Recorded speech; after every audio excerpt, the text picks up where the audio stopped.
Assalamualaikum warahmatullahi wabarakatuh. Selamat pagi teman-teman. Hari ini saya akan menjelaskan materi tentang solusi sistem persamaan linear. Kalau kemarinnya metodenya adalah metode untuk mencari solusi persamaan non linear. Kali ini kita akan masuk ke solusi sistem persamaan linear. Jadi ingat ini kita akan masuk ke yang linear ya.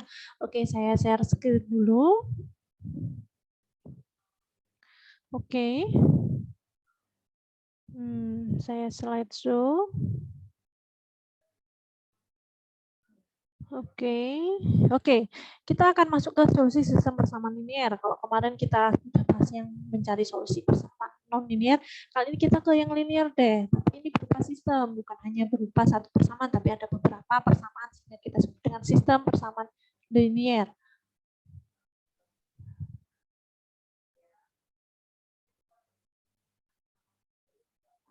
Oke. Nah, jadi solusi sistem persamaan linear. Nah, sebelum kita masuk penjelasan untuk detailnya, kita pendahuluan dulu. Jadi kita punya sistem persamaan linear seperti ini ya, bisa dinyatakan seperti ini. Jadi ini ada persamaan linear 1, persamaan linear 2, dan seterusnya sampai ada persamaan linear ke N. Kalau kita gabung persamaan linear itu kita sebut dengan sistem persamaan linear. Jadi lebih dari satu persamaan linear ya teman-teman. Nah, kita akan mencari kira-kira solusinya dari SPL ini berapa. Kita mau menghitung X1 berapa, X2 berapa, X3 berapa, sampai ke Xn. Kira-kira yang memenuhi SPL di atas itu kira-kira berapa nilainya. Nah, jadi itu yang akan kita cari ya. Nah, metode pencarian solusi sistem persamaan linear ini bisa kita hitung dengan metode analisis maupun metode numerik, yaitu dengan metode iterasi nanti. Untuk metode analisis sebenarnya sudah diajarkan di mata kuliah matematika dasar ya. Jadi ada pencarian metode analisis pakai operasi baris elementer itu bisa. Nah, ya eliminasi, substitusi atau metode Gauss-Jordan. Nah, nanti cek lagi ya buku matematikanya. Nah, kali ini kita akan lebih fokus ke metode numeriknya. Apa saja metodenya nanti? Nah, metodenya adalah yang pertama itu tentang metode iterasi Jacobi. Yang kedua adalah metode iterasi Gauss-Seidel. Nah, dua metode ini yang akan kita gunakan untuk mencari solusi sistem persamaan linear. Ya, oke, coba kita cek lagi. Nah, kita punya persamaan linear 1, persamaan linear 2, dan seterusnya. Kita sebut dengan sistem persamaan linear. Nah, maka sistem lelarannya seperti ini, teman-teman. Jadi X1 itu K plus 1, itu adalah rumusnya adalah B1 min A12 X2 pangkat K, seterusnya sampai A1N, XN, K dibagi sama A11 ini adalah koefisien di baris di kolom pertama. Ya, dan seterusnya sampai XN seperti ini. Oke. Nah, lelarannya seperti biasa kita juga butuh tebakan awal. Tebakan awalnya adalah X0 misalkan kalau di metode persamaan non linear sebelumnya tebakan awalnya kan cuma 1 titik. Kalau ini berupa matriks teman-teman. Jadi kita misalkan kita menghitung ada X1, X2, X3, X4 jadi berupa matriks dengan ukuran 4 kali 1 gitu ya. Nah, kondisi berhentinya pakai apa? Nah, kondisi berhentinya pakai XI K plus 1 min XI K dibagi XI K plus 1 ini lebih kecil dari epsilon yang kalian tentukan, di mana I-nya berjalan mulai dari 1, 2, 3 sampai ke N. Ya. Oke, tetapi ada syarat supaya nanti iterasinya atau lelarannya konvergen, teman-teman. Syaratnya adalah itu sistem persamaan linearnya itu harus dominan secara diagonal. Sistem dominan diagonal secara diagonal itu apa sih?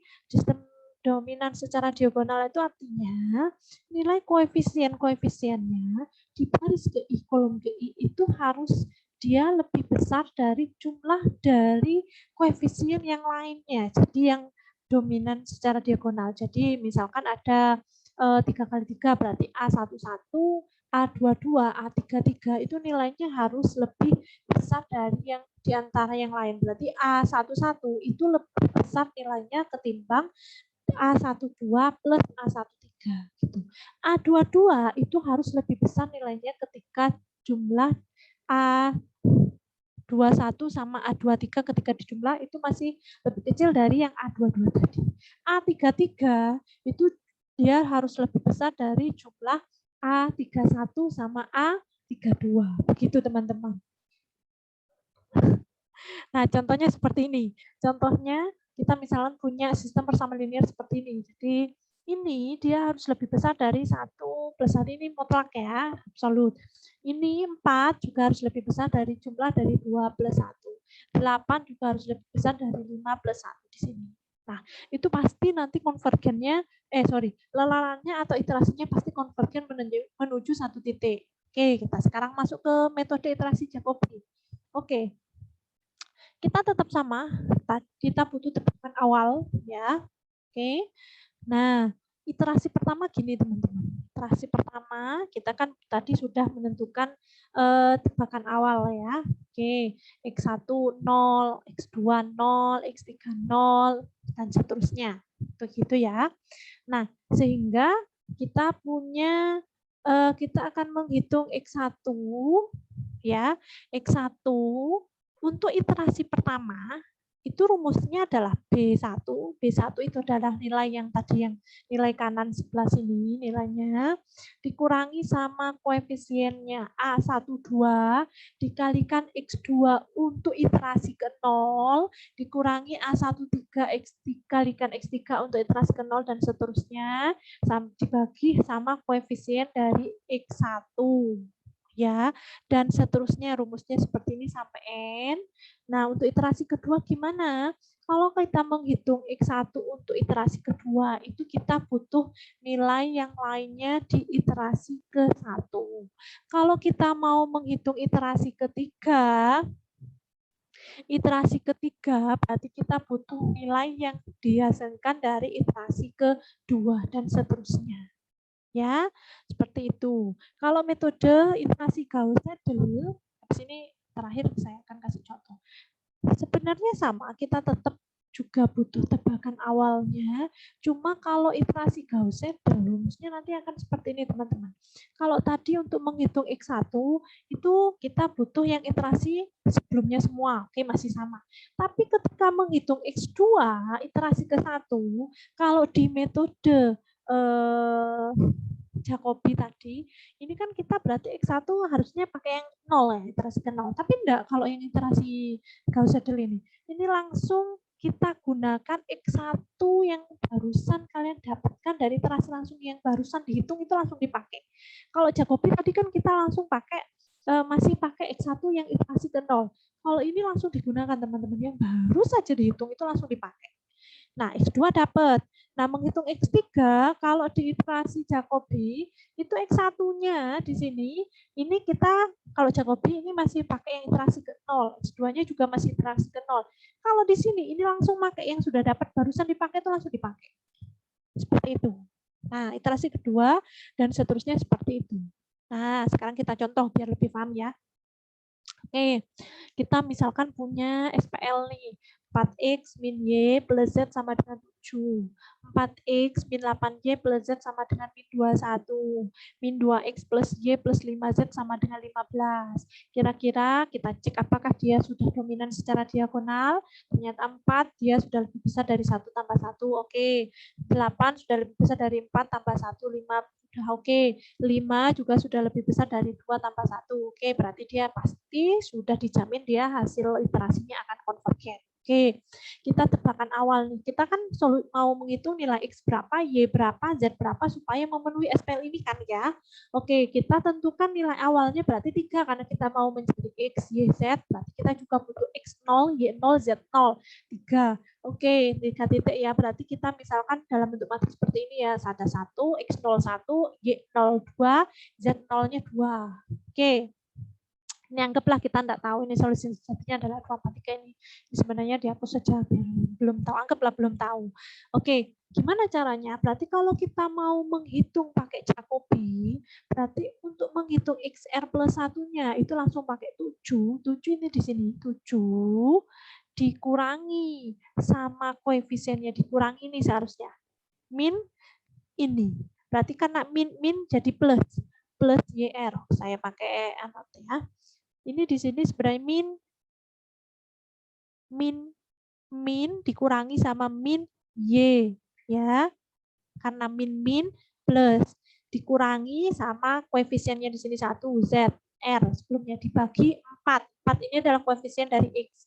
Kalau mau mencari Y, berarti 21, min 21. Ini seharusnya min 21 ya, sorry. Seharusnya min 21, oke, min 21 dikurangi sama ini. Oh, ini langsung dibuat plus dibalik ya, oke. Berarti min 4X RR, berarti min ZR. Ini seharusnya min ya, plus min ya. Jadi min kan dikurangi ya. Oh, ini langsung 8-nya langsung pindah sini. Sorry. Ya, enggak apa-apa lah pakai ini. Terus min ZR ya. Terus habis itu kita bagi sama koefisiennya di sini adalah min 8. Ini yang awal dulu, belum kita rubah ya.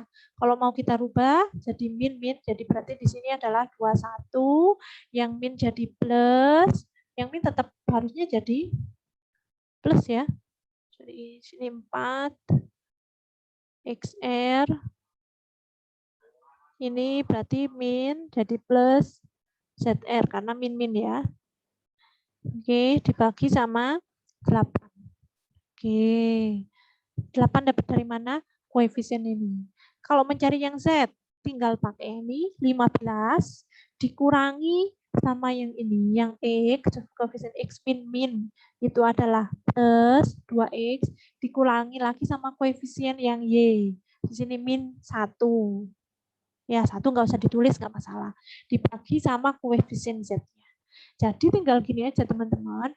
Jadi untuk mencari X ya, itu berarti rumusnya tinggal yang ini dikurangi sama koefisien yang Y, dikurangi koefisien sama yang Z.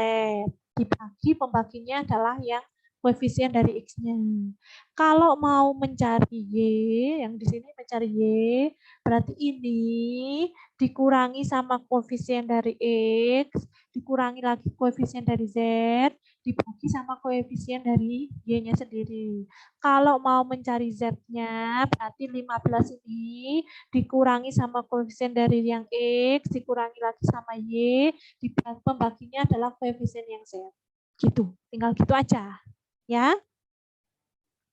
Oke. Terus kalau kita hitung nanti dapatnya seperti ini, kita ngitung seperti biasa. Dapatnya ini. Ini sekarang nilai untuk yang X1, Y1, Z1. Nanti X2 gimana? Pakai iterasi yang hasilnya tadi X1, Y1, Z1. Dipakai, nggak pakai yang pakai X0, Y0, Z0 lagi ya. Langsung pakai yang X1, Y1 sama Z1. Gitu. Nah, kalau Gauss Seidel gimana? Kalau Gauss Seidel sama rumusnya masih sama. Bedanya nanti ketika proses pelelarannya. Untuk menghitung X1, Y1 sama Z1 masih sama. Pakai X0, Y0, Z0. Bedanya di mana? Ketika menghitung X2. Kalau yang X2 masih pakai yang X1, Y1 sama Z1. Ya, gitu. Untuk menghitung Y2, ini nggak pakai yang X1, langsung pakai X2 ini. Jadi langsung dipakai 1,95 ini nanti dipakai langsung X2-nya langsung dipakai di Y2. Untuk menghitung Z2 kita kan juga butuh X. Kalau di Jacobi kan kita butuh X1 sama Y1. Kalau di Gauss Seidel di menghitung Z2 itu langsung kita gunakan X2 sama Y2 yang barusan kita gunakan. Untuk rumusnya sama persis dengan yang itu. Nah, begitu dan seterusnya. Cara ngitungnya seperti itu. Bedanya seperti itu. Gampang kan ya? Terima kasih. Jadi seperti itu. Nah,